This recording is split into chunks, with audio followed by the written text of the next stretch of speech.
From claims of healings and visions to the world's most inexplicable events, whether you're a believer or a skeptic, the truth is always worth the hunt. EWTN Radio presents The Miracle Hunter with Michael O'Neill.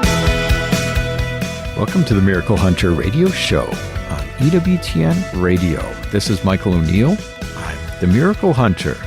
Well, it's good to be back in the United States. I was just traveling overseas. I was in Italy for the canonization of Carlo Acutis. Well, that's what I was planning on doing anyway. I went there for Easter, and I stayed instead for the funeral of Pope Francis.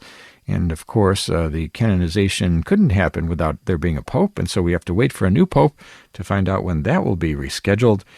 Perhaps I'll be back in Italy for the canonization of Carlo Acutis when it finally does happen. And on today's show, we're going to be talking about young saints with Patrick O'Hearn. He's the author of Saints Come in All Shapes and Sizes. It's a children's book. It's quite a fun one, well illustrated and well written. We'll be excited to talk to Patrick. Later in the show, we're going to speak with Dr. Wayne Phillips about the Shroud of Turin. And check out my series, Explore with the Miracle Hunter, Pruy. I traveled to the monastery of Pruy, where St. Dominic was said to be miraculously gifted the rosary in an apparition of the Virgin Mary. And you can also check out my series, They Might Be Saints. On this week's show, we're going to be talking about Father Nelson Baker.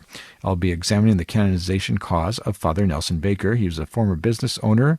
He built a world-class city of charity with an orphanage, home for troubled youth, schools, a hospital, and a basilica. And that's on at Sunday, May 4th at 1:30 p.m. Central Time. And for those people who want to join me in Italy, like I said, I just got back, and I'm going to be going back again. I'll be going on a Jubilee Year pilgrimage to Milan, Turin, Florence, and Rome for the canonization of Blessed Pier Giorgio Frassati. I'm making a lot of trips to Italy these days for these canonizations, but this one is happening July 28th through August 4th of this year, and I always go to all the places of saints and miracles. We'll see the various Marian apparition sites, visit the Duomo in Milan, visit Turin to see the Cathedral of St. John the Baptist, where the Shroud of Turin is held. We'll walk in the footsteps of Pier Giorgio Frassati and see the place where St. John Bosco had his famous visions. We'll go to Florence to see the home of many great artists. We'll see Michelangelo's David, as well as the site of the apparition of Mary to the 7 holy founders of the Servites. And we'll finish up in Rome, seeing the many incredible sights around the Vatican, and of course the canonization of one of the great modern saints, that's Pier Giorgio Frassati. And so that'll be the Jubilee Year pilgrimage, Milan, Turin, Florence, and Rome. You can find out more at pilgrimages.com/miraclehunter. And later in the show, we're going to be looking at the Might Be Saint of the Day. For today's date, we have Blessed Emilia Bicchieri from Italy. The 365 Days with Mary project, we're going to be looking at Our Lady of the Wheat Years from 1491 in Colmar in France. The question of the week, why must a canonization be done by a pope, but a beatification doesn't need to be? And the miracle of the day is a Eucharistic miracle that occurred in France in the year 1405.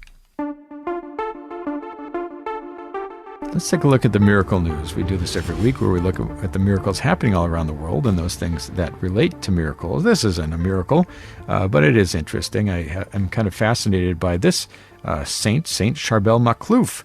And there's a true story of a Lebanese miracle hitting the big screen.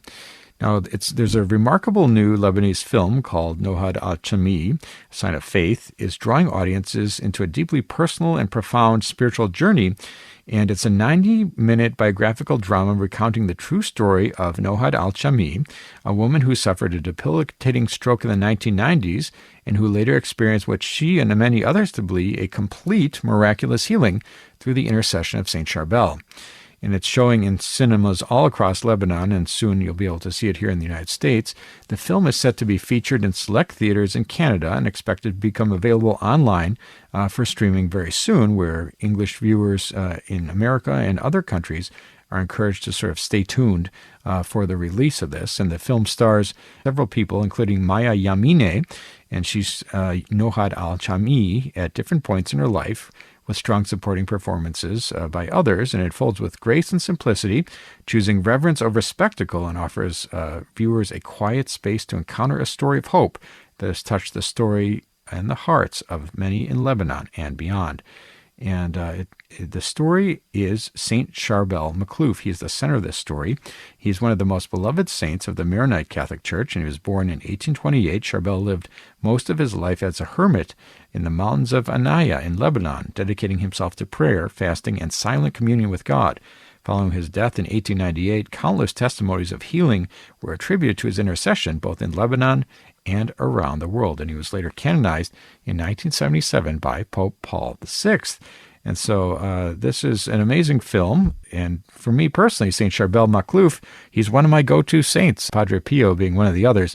And so I was excited to see this new film about a true miracle, and it's a big screen film, and we'll be able to watch this streaming soon here in the United States. Let's take a look at Catholic Pub Trivia. We do this every week. We ask a trivia question and give out a prize for an emailer who writes in the fastest with the correct answer.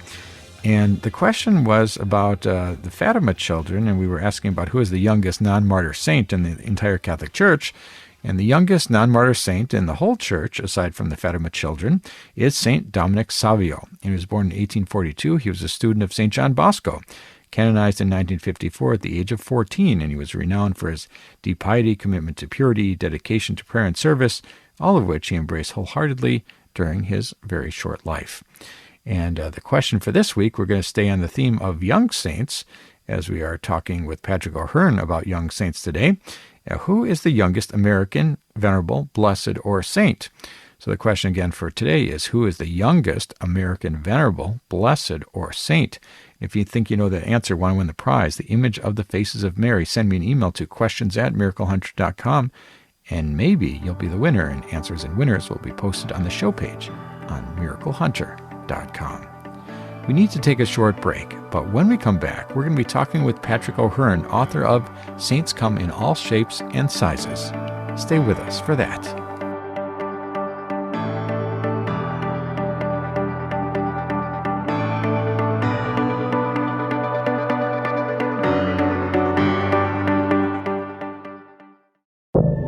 Now, back to the Miracle Hunter on EWTN. Here's Michael O'Neill. Welcome back. You're listening to the Miracle Hunter radio show on EWTN Radio. This is Michael O'Neill. I'm the Miracle Hunter. I love talking about saints, and saints are a great interest of mine, and I actually intended to go to the canonization of a young saint. That was Carlo Acutis. Of course, that canonization was postponed due to the death of the Holy Father. But keeping these young saints in our minds as examples of holiness for us and the children in our lives, I think that's it's quite an important thing. I'm so excited about a brand new book that just came out. It's called Saints Come in All Shapes and Sizes, and it's out from Ascension Press. And joining us today is the author of this book, and that's Patrick O'Hearn. Welcome back to the program, Patrick. Oh, thank you for having me, Michael. Yeah, it's great to chat with you again. And I think that your book, Saints Come in All Shapes and Sizes, is a really fun book. I was really impressed with the illustrations and the way that you presented the concept that there's no sort of there's no mold that we might fit into to become saints. Saints truly come in all shapes and sizes. I think in the tradition of the Church of the long-standing history, we can always look at saints as being priests and nuns, maybe from orders and countries far away from us, and maybe it's unattainable somehow. But the idea that each and every one of us is called to be a saint, and it doesn't matter what we look like or who we are, we can be on that path to sainthood as well. Talk a little bit about the inspiration for this book, Saints Come in All Shapes and Sizes. Yeah, I've always loved, the saints, and just I think it's important for our little ones, to give them and to put at the forefront. This book is, for kids ages 0 to 4. Although, my 9-year-old son loves the book too, but it really just shows them like this is their most important calling is, number one, is to get to heaven and then to become a saint. And so through this book, I wanted to show different comparisons, teach children, so we have the, round and thin, St. Thomas Aquinas as round, and then John the Baptist is thin, St. Camillus de Lewis is tall, and then you have St. Robert Bellarmine is short. And so I think as children read this book, they'll be able to kind of see their own uniqueness and then appreciate the uniqueness of the saints. As you were talking about Blessed Carlo, right? He said many of us end up as photocopies of other people instead of originals. And I think that God wants us to be original. He wants us to imitate the saints, but ultimately to become our own saints. So that was kind of the inspiration, was to give our little ones just a book that inspires them to be saints, and at the same time just to reflect on just how God made them unique and unrepeatable. Absolutely. No, I think this book will be interesting for a lot of children who look at this, and it's a reminder to parents alike as well, looking at it and saying, we can all be saints. We don't have to fit a certain mold. What has been when you assembled this book and did these pairs of big and small and thin and round and all the various ways you compared these different saints? What was your favorite comparison of saints? Yeah. Well, I like. I would actually say the St. Thomas Aquinas one. It was fun. I wanted to put the word fat in there, but just to be politically correct, we use the word round, and just I kind of like that one, the round, and then the John the Baptist, but as being thin. But the second one I really like. My confirmation saint is Martin de Porres, so we have him with his shoes on, and then you have Saint Francis, with his feet off, shoes off. And I think often parents, I'm kind of like this. I tell my kids, keep your shoes on, but really, sometimes we've seen studies on grounding and how good it is for the body. So it's like, hey, if they want to go barefoot, there's no glass in the yard, let them go. Absolutely. And with every saint, we see the need for miracles that the Vatican declares intercessory miracles that establish the saint as being in heaven with God. How does when we talk about miracles associated with these young saints, especially, what are some of the miracles that have caught your attention? Yeah, I think with Saint Kateri, that I studied that one. That was a long time ago. I believe there was a young boy. I forget. You probably know better than me, but he had some kind of it was a really serious condition, and he was healed from it. Virus, right? Mm-hmm. Yeah, Saint Kateri, and then some of the other ones we have in here. I don't know the whole backstory, obviously, with Camillus de Lillis or Aquinas, but I mean, the ones that I feature per se in terms of miracles. But I will say, there's definitely a lot of miracles. That even today, even Saint Anthony, people call upon him. I call upon him daily when I lose something, and it comes right away, and it's, that's his, but I think, most importantly, it's asking for their virtues. And that's another topic we can talk in the future. I have a book with Father Calloway on that called The Virtues of the Saints, but really asking these saints to impart their virtues to us is even more important than I think even asking for miracles. That's right. I think that we're all kind of fascinated by these miracle-working saints, and we ask for miracles big and small, St. Anthony and otherwise, in our lives. But this book especially, Saints Come in All Shapes and Sizes, the idea is not necessarily we must pray to the saints, and we should pray to the saints, but to be inspired by the saints.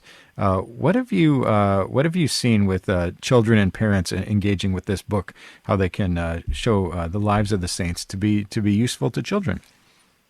Yeah, and I think it also reflects in the temperaments per se. We have Saint Anthony. We talk about him. He spoke to guide souls on the way. Now, basically saying that he was more outgoing, right? And that's how God made him.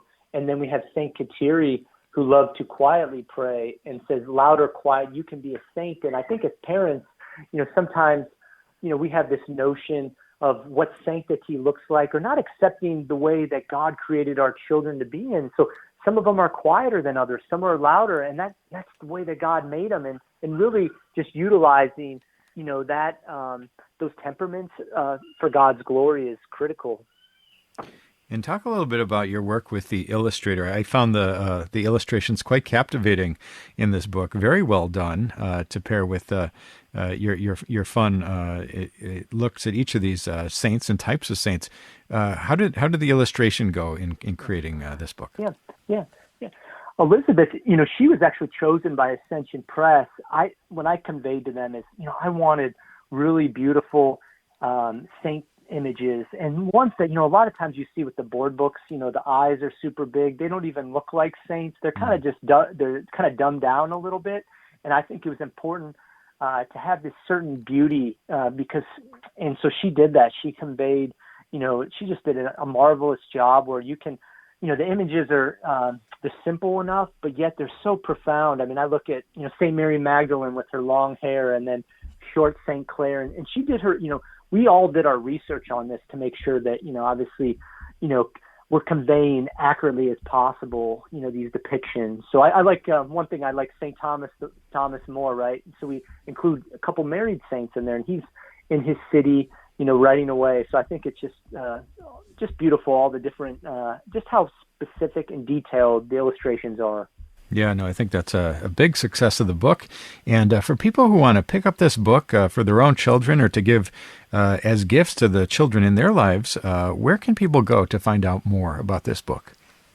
Yeah, this book is available at ascensionpress.com. And then my website, if people want to know more about me, is just patrickohern.com. Wonderful. And as we wrap up the interview today, one last chance. What is your great hope with this book for those people who pick it up and present it to the children in their lives? My great hope is that little kids that read this will desire to be saints. It was Saint Faustina who read stories of little saints as a little girl that inspired her to be a saint. Mother Teresa, same thing. She wanted to become a missionary because of reading the stories of the saints. So we know that the saints' lives are the most inspiring outside of the gospel, the most inspiring stories. So I really, my prayer is someday, God willing, I make it to heaven and some kid comes up to me and says, you know what, that was the book that made me want to be a saint. So that would be neat. Wonderful. Well, we're so grateful to you, Patrick O'Hearn, author of the book, Saints Come in All Shapes and Sizes, available now from Ascension Press. Thanks so much for joining us on today's program. Thanks for having me. God bless. That was Patrick O'Hearn. It's a great new book. You should check this one out. Saints Come in All Shapes and Sizes. You can pick it up from Ascension Press or anywhere Catholic books are sold. We need to take a short break, but when we come back, we're going to be looking at the question of the week. Why must the canonization be done by a pope, but beatifications don't need to be? Stay with us for that.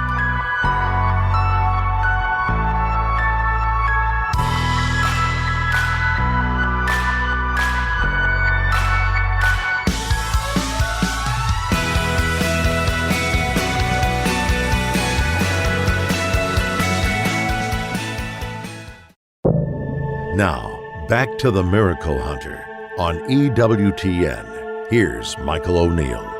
Welcome back. You're listening to the Miracle Hunter radio show on EWTN Radio. This is Michael O'Neill. I'm the Miracle Hunter. This past week, as you may know, I was in Rome for the canonization of Carlo Acutis. I was quite excited to be there. I consider him to be my patron saint, but of course that canonization was postponed because of the death of the Pope. And I know that this question has come up quite a bit lately, which is when we talk about beatifications and canonizations, both of which are when the church says, is the church saying that a saint is in heaven with God, because that's the whole point of an intercessory miracle. The saint is up there and they have God's ear and they're interceding for us. But in the cases of beatifications, even those in Rome, oftentimes the Pope isn't the one who performs the beatification ceremony. But canonizations always require a pope. And so the question is, why is that anyway? Why couldn't they have gone ahead with that canonization of Carlo Acutis the day after the funeral of Pope Francis? Well, it turns out that a pope needs to be present and needs to definitively declare somebody a saint, because it's a declaration for the entire church. It's an infallible declaration, in fact. And when we come to beatifications, they're actually setting this up so that saints can be, or blesseds can be recognized on the local level. Wherever the saint is from, then that country, perhaps that region, can recognize the saint. But it isn't, or the blessed, but it isn't the case that it's without special permission, except for people like Mother Teresa or John Paul II, where some special exceptions were made. it isn't meant for the entire church, just for the local level. So because of the widespread impact or the universality of it, it requires a pope to be present and to formally make the decree. And so that is such a good question that has been coming up over and over this past week. And if you have a question for me as the Miracle Hunter, send me an email to questions@miraclehunter.com, and maybe I'll be answering your question on the air next week. And I love getting those questions. People write in from around the world with these questions, and I love answering questions in person when I can, and I give presentations at different Catholic parishes or shrines or conferences, and I speak for about 45 minutes or so, and I usually talk about Eucharistic miracles or Marian apparitions or how the Church investigates the supernatural. And then at the end, I always leave it open to questions. So people always pepper me with questions about miracles and try my best to answer them. But anybody who wants to have me speak at their parish, they can go to miraclehunter.com and click on the Contact tab, and you can send me a message that way. And maybe I'll be speaking at a parish somewhere in your area sometime soon. Let's take a look at the 365 Days with Mary project. We do this every week where we look at the Marian devotion of the day as it lines up exactly to the day's date. We all know Fatima, May 13th, or Lourdes, February 11th, or Guadalupe, December 12th, but believe it or not, there's a different Marian devotion that lines up to each and every day of the calendar year. And whether it's the commemoration of a miracle or a feast day or the building of a basilica or some other way, Mary is honored each and every day around the world. And so for today's date, we've got Our Lady of the Wheat Ears from 1491 in Colmar in France. And the story goes that Thierry Chora, a blacksmith, went to a place that reminded him of a fatal accident. The man dismounted and kneeling down began to pray. And while he was absorbed in prayer, Our Lady appeared wrapped in a white coat with a veil and surrounded by light, carrying in her right hand 3 ears of corn and ice in her left. She gave him words of warning for his people. Initially, the blacksmith was afraid to tell of this vision, but a miracle inspired him to try to convince the citizens of the serious warning of the Madonna. And many believers paid attention to the warning of Mary, and they organized processions and built a memorial shrine in remembrance of this. And this is Our Lady of the Three Wheat Ears from 1491 in Colmar in France. For more information about this fascinating devotion or any of the hundreds of other Marian devotions from around the world, you can go to 365dayswithmary.com. You can pick up the book, go to the Facebook page, or download the free app from the Apple App Store. And that is 365 Days with Mary. Let's take a look at the miracle of the day. We do this every week as well, where we talk about a miracle that happened on some date in Christian history on the day's date. And so for today, May 3rd, in the year 1405, we have a miracle that occurred in Bois-Seigneur Isaac in France. In the Eucharistic miracle the consecrated host bled and stained the corporal. And on May 3rd, 1413, the Bishop of Cambrai, Peter de Lee, he authorized the devotion of the holy relic of the miracle along with a solemn procession. And the first procession took place in 1414. And on January 13th, 1424, Pope Martin V approved the building of the monastery there. And today the monastery is the goal or the end point of the pilgrimages. And the corporal stained with blood is exposed to view in this chapel. And that is today's miracle of the day. Now let's take a look at sainthood news. We have the big news of this past week, of course, was something sad for a lot of people who traveled to Rome. Of course, there were many youth groups. I think on my airplane back ride to Chicago, there were something like 60 young people from Tucson, Arizona, who had gone to Rome for the canonization of Carlo Acutis, and they were just stepping off the plane when they heard the news that canonization has been postponed. And of course, we don't know the date of the reschedule for the canonization of Carlo Acutis. Of course, it still will happen, but we have to wait for a new pope to be put in place. And so once that is the case, he will decide what to do with that canonization. Will it happen perhaps on October 12th on his death anniversary? Will it happen paired with the Pier Giorgio Frassati canonization that's happening at the end of July? We don't really know. Maybe it'll be bumped out to next year. It's unknown what will happen with the Carlo Acutis canonization, but we do know that it will happen at some point in the future. But in other sainthood news, you may know the Saint Gianna Molla. Well, recently, this past week, Saint Gianna Molla's brother was declared venerable by the Vatican. And so Venerable Alberto Beretta, who was St. Gianna Beretta Molla's brother, his heroic virtues were officially recognized by the Vatican. Now, throughout history, there have been many instances of saints. They rose up within the same family, and siblings can inspire each other in the path to holiness, and such was the case in the Beretta family. St. Gianna Molla was the first of this family to be recognized as a saint, and of course, she's well known for courageously bearing a pregnancy to term with a tumor threatening her own life. And she was given the option to have an abortion to save her life, but she refused, and she preserved the life of her baby instead. And now her brother, Alberto Beretta, is on the path to being declared a saint. He was recently recognized as venerable by the Vatican, which found that he lived a life of heroic virtue. And of course, for him to move along the path to sainthood, 2 miracles need to be attributed to his intercession, moving him to blessed, and then another one after that, moving him to saint. But we can go to the website of the Dicastery for the Cause of Saints for more information about this. He was a priest joining the Capuchin Order of Friars in 1945, and 1948 he was ordained, and he worked 33 years as a missionary and doctor in Brazil. And he exchanged letters with his sister, St. Gianna. And he died in the year 2001 after more than 50 years as a priest. And so that's one holy family to have 2 people on the path to sainthood in the same family. Let's take a look at the might-be saint of the day. For today's day, we've got Blessed Emilia Bicchieri, lived from 1238 to 1314 in Italy. And she was born in 1238 in Vercelli in Piedmont in Italy. She was the 4th of 7 daughters born to the wealthy Ghibelline patrician family of Pietro Bicchieri. And Emilia was well educated, and early on she was drawn to religious life, withdrawing to her room for hours of prayer. Her mother died when she was still a girl, and her father became even more protective and initially objective to Emilia becoming a nun. He eventually realized her true calling, and he funded the construction of the Dominican monastery of Santa Margherita in Vercelli in Italy, and Emilia entered the abbey as a Dominican nun at the age of 18, and she was repeatedly chosen to serve as the prioress of the house, but repeatedly refused and concentrated on menial domestic service to her sisters.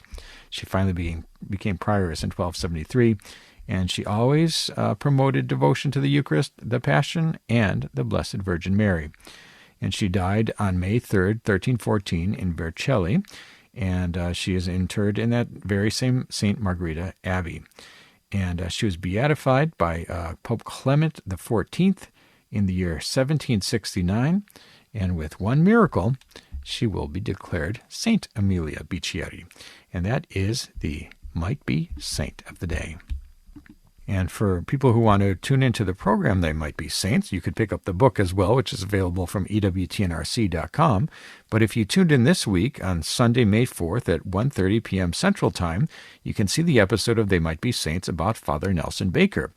I examined the canonization case of Father Nelson Baker, and he was a former business owner. He built a world-class city of charity with an orphanage, home for troubled youth, schools, and a hospital and a basilica in his 70s. And that is They Might Be Saints, Father Nelson Baker, airing on Sunday, May 4th at 1:30 p.m. We need to take a short break. But when we come back, we're going to be speaking with Dr. Wayne Phillips about the Shroud of Turin. Stay with us for that.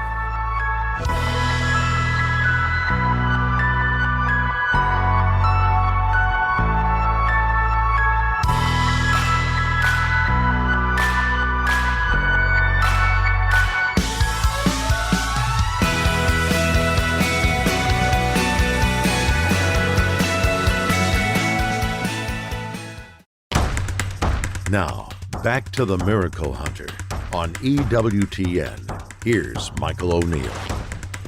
Welcome back. You're listening to the Miracle Hunter radio show on EWTN Radio. This is Michael O'Neill. I'm the Miracle Hunter. As we approach Holy Week, we always like to focus our attention on the passion and death of our Lord Jesus Christ. This is the focus of everybody heading through these difficult days of Lent. And when we talk about this, of course, we have the Gospels to reflect on and innumerable reflections of saints and mystics and stories that have been written throughout the years, books and various movies to watch. And of course, we have this other object, or the object, I should say, the Shroud of Turin, which is perhaps the most mysterious and interesting object on the entire planet, for on it is a crucified man. It's the purported burial cloth of Christ. It's housed in Turin in Italy. And people from around the world have gone to see it and to study it. And, it's one of the fascinating things about it, as I always like to say, is they don't know how it was made in this modern age of science where it seems like we know everything, but we don't know what we don't know.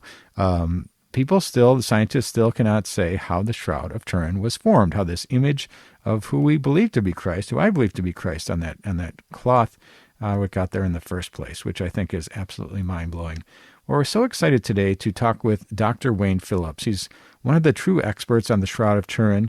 I've been so delighted to chat with him on previous shows, and he's gone around the country giving talks about the Shroud. I think they're about 40 to 60 minutes, and he posts the slideshows in the videos online.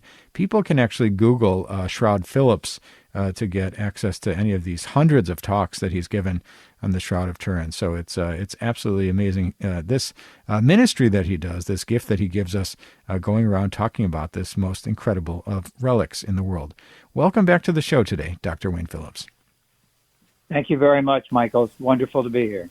It's great to have you back. And I think that the Shroud is a mysterious object. It's an object that catches a lot of attention, and I think even heading into 1998 or 88 when they did the carbon testing on that cloth, I think at that moment in time, interest in the Shroud perhaps waned a little bit. We see that people said it was a medieval forgery, a hoax, when the carbon-14 testing came back with numbers in the 1200s perhaps, and this was at University of Arizona and other universities around the world. It was quite disappointing to see those results. I think everybody was hoping for something that would come back or in the first century AD, of course, and it did not. So that broke a lot of people's hearts, and a lot of interest in the Shroud went away. But that has since rebounded, and we've seen even in recent years some new discoveries related to the Shroud. What has happened since 1988 and caused this reignition of interest in the Shroud? Well, the first thing that's happened is it's been rebutted. So they have now proven beyond the shadow of a doubt, this is about 7-8 years old data, that the carbon dating was done not of just the Shroud, but of a patch job. And the patch job was taken from exactly of the corner where injury would happen to a Shroud that would be held up on a banister by some of the priests to show it to the public. So during the ripping of that over the years, there had to be at least 2 or 3 repairs in the corners. So what happened is just an unknown nurse who got suspicious about it about 30 years ago, and then finally got accepted as the truth by the majority of the specialists in the world on the Shroud, that the patch was cotton, but the Shroud is linen. So when the sample was taken for carbon dating, let me just be a little upset at this point. America was not invited to that scientific experiment because the Italian scientists had a little ego problem. So we were not invited to help him through that. So he invented his own way of doing the carbon sampling. He did not want to hurt the Shroud, which, by the way, is 14 feet long, and all you needed was a postage-size stamp. So he decided to take a postage-size stamp sample from the upper left corner. And that corner has since been proven to be almost 70% cotton from the years 1600, something like that, pretty far away from year 30. So that has been shown now that the carbon dating of the Shroud of Turin has never been done right yet. So it's such a mysterious object. It's owned by the Pope himself, and it would require the Vatican to open it back up to testing again, which I think we're all hoping for some major testing to be done. But we can feel pretty confident that this is, in fact, the burial cloth of Christ. Why is that? Why is that? Because in this number of years, since the 1978 pollen was found, there's been over 100 studies now done by high-level scientists of all the academics that we have to pursue, and the image is now known. This is what I'm going to be telling you, and yet I don't think you've heard. How the image came out of a human being that disappeared and gave off light, we will never understand that. That is called a miracle. But we 100% understand how the cloth linen was changed. We know every single thing about the linen. So what happened during the resurrection, we can't explain why or how, but that body turned instantly at the right timing into light. And the light gave off 5.2 pixels production on the surface of the shroud. So the linen of the shroud was almost like ray guns shooting at the surface of it. Each one was 1 pixel. 1 pixel was a little darker, 1 pixel was a little lighter. So if you do that, you end up, if it's a perfection in the pixels, you get a picture. And the picture is the body of Christ on the front of his body, and then on the back of the shroud, there's the back of his body. So the pixelation is 5.2 billion pixels, which doesn't happen by accident, created by laser-like quality light. Now, about 4 years ago, the French got an excimer laser and picked up some linen and almost completely duplicated the injury to the linen surface. Of course, they couldn't focus it into 5.2 billion lasers. But that reaction on the surface of each linen fiber is exactly what the shroud shows.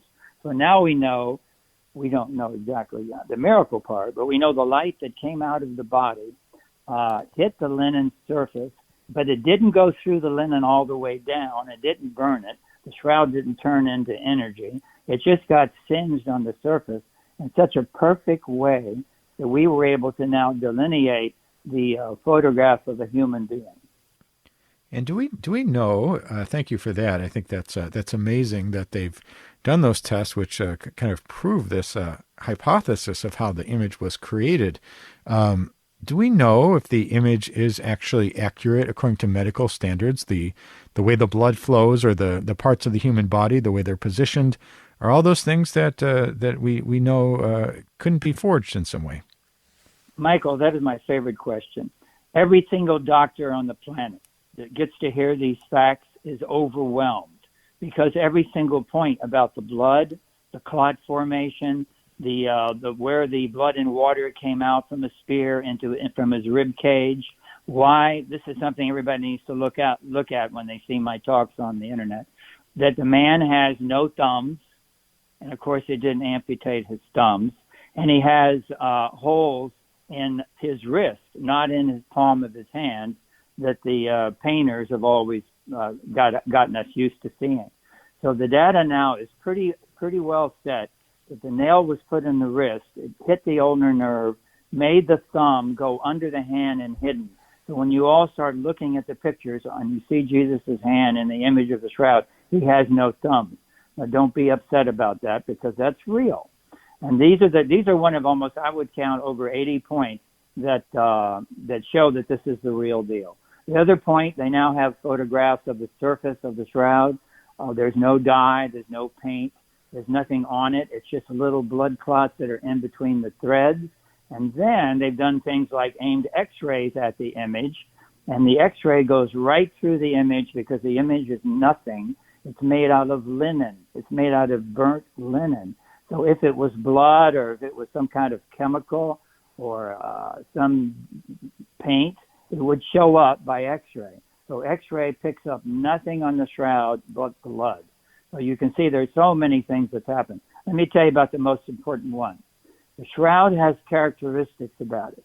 So the most overwhelming, I'm going to say first, and that's that it has all the qualities of a three-dimensional image. There is data encoded in the shroud that we figured out in 1980 is 3D. So what has to happen when the resurrection took place and the body is lying on its back, the shroud slowly, at exactly the right speed, fell through the dematerializing body. And as it went through the body from the top to the bottom, energy created little dots, and that's how the dots formed and made what we know as the shroud image. So this has all been found out in the last 3 to 4 years. So it's become overwhelming, and I I just hope all of you go to YouTube or Google, and not, if you don't want to Google me, Google anything. But it's got to be done by the high-quality experts. You have to get people to get the right information, garbage in, garbage out. So I have 2 or 3 talks. They're about 40, 50 slides. And now, since I started doing this 12 years ago, I've given over 250 talks. So you're my 256th. So I just want everybody to know that you haven't learned anything until you go for it, and you're going to be astonished. Wonderful. We've been talking with Dr. Wayne Phillips about the Shroud of Turin, the purported burial cloth of Christ, and some of the amazing facts related to this shroud and some of the testing that's been done. And, of course, you mentioned, Dr. Wayne, that you've traveled around the United States and given talks, and you've done them online as well. People can go on YouTube, Google, and look for Shroud Phillips to get some of your great presentations. Those slideshow videos will come right up so people will learn. There's some is 3 years ago, one at Jesuit High School in Tampa. Wonderful. Well, we're so grateful to you, Dr. Wayne, for joining us on today's program. And as we reflect on Easter and Holy Week, which will be upon us, how can we view the shroud and have that increase our faith? The shroud was done for a purpose. The purpose, in my opinion, was for the most of us who are doubting Thomases. The people that don't have faith, the people that lost their faith, the teenagers that are trying to develop faith and get dumped on by the present society we deal with.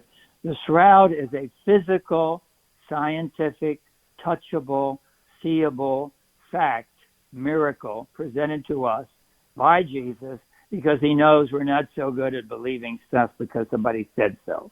So this is what I think. It is trying to save our souls and give us some hope that even with our confused ways and hard-headed ways, look at the science. You will not be disappointed. My best person ever to ask me a question at one of my talks was a physicist. He stood up in the back after my talk, announced that he was a physicist. I swallowed 4 or 5 times because I knew he was smarter than me, and I was going to be very embarrassed by his question. Here's what he said. He said, I believe every scientific word you said, but I can't accept this as Jesus. So that's the point. I told him, this is the beginning. You intellectually know that you believe this is impossible to be an accident. So work your way through it. God will help you. And that's what it's for. It's for the God-doubting people who need support.